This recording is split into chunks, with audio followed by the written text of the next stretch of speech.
Silence, silence, silence, please.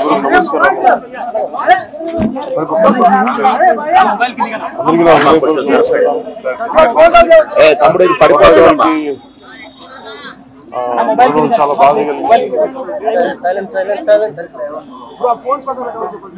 ఇప్పుడు బాబు మోహన్ గారు కానీ కోటా గారు కానీ ఇప్పుడు యాదృష్టికంగా వారు కూడా ఇక్కడ ఉండటం జరిగింది.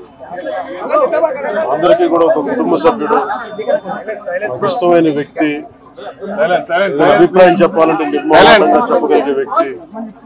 ఆయన్ని చిత్ర పరిశ్రమ కోల్పోవడం చాలా లోటు, చాలా వెలితి ఉంది. ఇది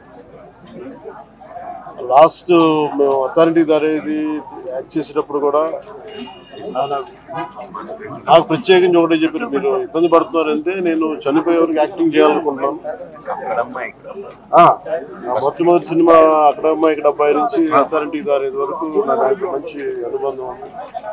ఇప్పుడు 10 మంది బాగుని ఆకాంక్షించేవాళ్ళు.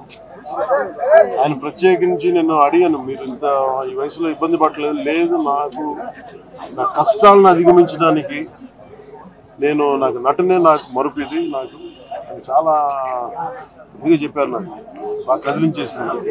అలాంటి వ్యక్తి ఎంతమంది మరణి చెందిన నటులు ఉన్నా కానీ ఆయన విశిష్టమైన శైలి, గొప్ప నటులు. ముఖ్యంగా బాబు మోహన్ గారు, ఆయన కాంబినేషన్ మటుకు మేమందరం విపరీతంగా ఎంజాయ్ చేసేవాళ్ళం. అలాంటి వ్యక్తి ఈ రోజు మేము కోల్పోవడం నిజంగా చాలా బాధ కలిగించింది. మనస్ఫూర్తిగా వారి కుటుంబ సభ్యులకి మనస్ఫూర్తిగా నా సానుభూతిని తెలియజేస్తూ వారి ఆత్మకి శాంతి చేకూరాలని మనస్ఫూర్తిగా ఆకాంక్షిస్తున్నాను.